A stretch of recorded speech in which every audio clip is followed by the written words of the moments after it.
What's up guys, Blazing Paladin here from Crushing the Meta, bringing today my awesome new deck profile on my Chaos Breaker deck. So, for my grade 3s, I play 4 Chaos Breakers, the main card of the deck. A really powerful card, because when you unlock Soulblast and Star Evader, kill the unit and draw an extra card, which makes for a pretty sweet draw engine. You kind of have to watch out with pushing your engine, because if you don't run Legion, you kind of deck out pretty hard.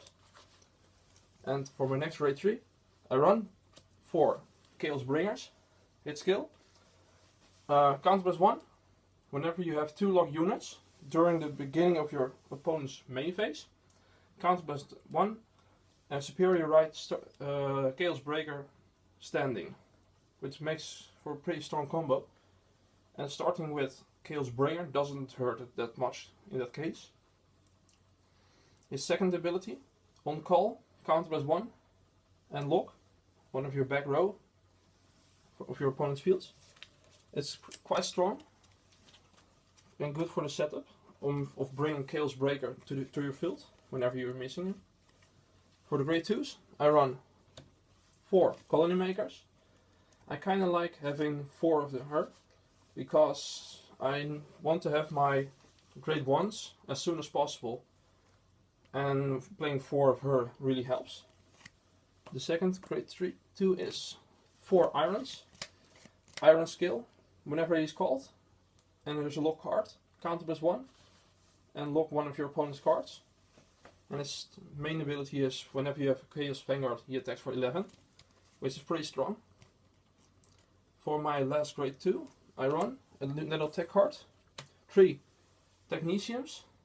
It's a card I like to try out, because, like I said in the Messiah video, Link Joker and Mega Colony do suffer from the problem that they don't have enough power. And Technion solves that problem, because when he attacks, you can discard a Star Evader, and he gets plus 5000 and a skill. His skill is counter charge when he hits, Soulblast 1 and counter charge 1. Soul charge 1. And so in that kind of situation, when you hit, the discard becomes a free cost, because when you Soulblast the card with Chaos Breaker, you get another card back. And with this card I can create more powerful lines. So I like it to play it this way.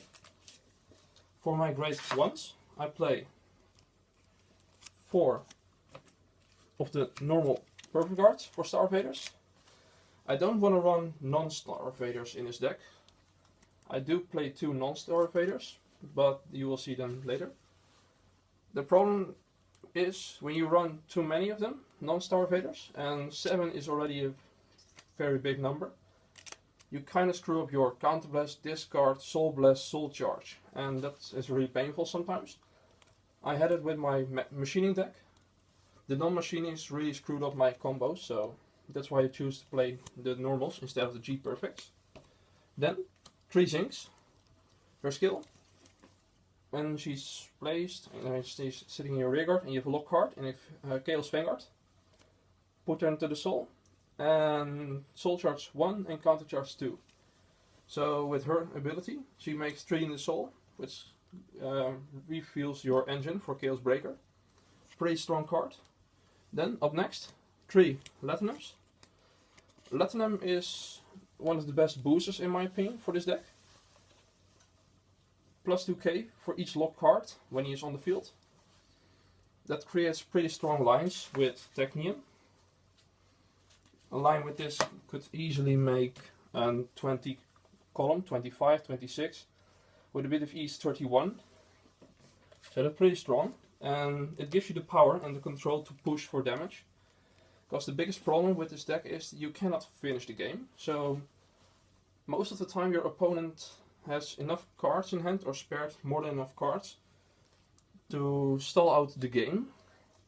And Latinum and Technium give me the possible option to push more and harder, so the game can pursue a bit more to the end. It's not the fact that you can lose early on, it's the fact that you can die, kill yourself in the game because of deck out.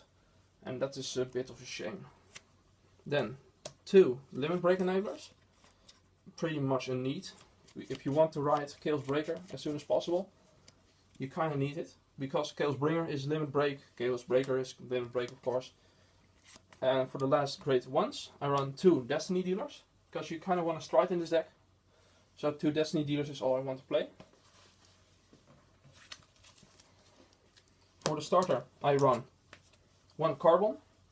Carbon is the same, is literally a clone for Colony Maker, only it's free. And yeah, it goes to the soul, so reveal. It gives you another card to draw.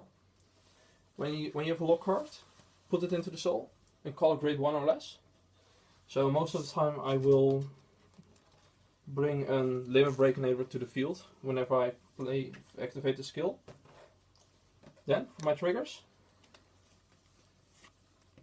4 heal of course. A bit of a change, 3 draws. I don't want to run 12 crits because when you're early on in the game, you kind of need the draw triggers. But when you go more to the late game, you don't need them, so 3 is enough. And with Chaos Breaker skill, you will most likely draw them, so they will not get triggered if you're lucky enough. Then 2 of the Chameleons, 3 of the Dragons, and 4 of the new Dragons from BT5. Its skill, whenever you have a lock card, put it on top of your deck, shuffle your deck, and lock one of your opponent's cards in the back row. Pretty strong, I really like it. It gives you more options to crit later on in the game, so you don't need Legion to finish your game. And when you have more than 6 cards, 6, 7, 8 cards in your hand, it doesn't really matter if you lose the card, as long as you have perfect cards in your hand. Sometimes a bit of a gamble, but most of the time it pays off. So, for the G units, I run 1 Judgment Messiah. When your opponent doesn't pressure you enough, or you're really getting into the stall game, they give you the setup for Universe, so that's good. 1 Amnesty Messiah. If you don't have an Amnesty or cannot get one, you can play the next card 4 times.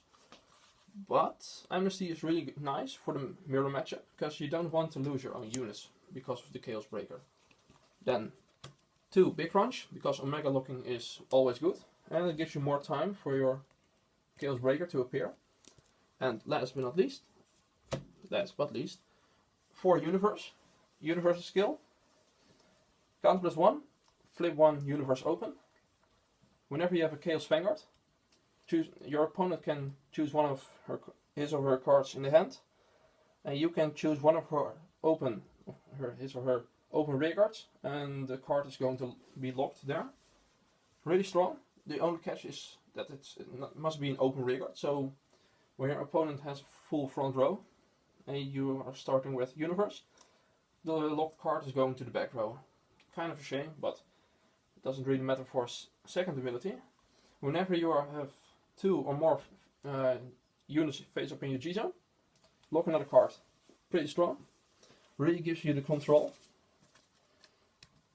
So, for my final thoughts on this deck, I really like it, but sometimes I think it's a bit boring. Chaos Breaker has been one of my favorite cards, because it really looks better as the clown returns, pretty much. And with his new support, it really makes him strong again. Make him shine a bit more.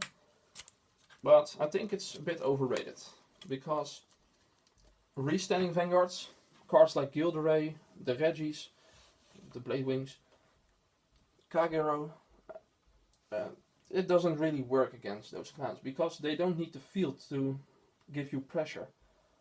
And that makes the game a little bit harder. So there are more ways to beat this deck, and I will make a video really soon how to beat for the How to Beat series, starring this clan and this deck, and show you all sort of options how to beat and how to counter, even without playing cards that really target this deck. So I hope you really enjoyed the profile. Let me know what you think. Leave a like, subscribe, and stay tuned. Bye!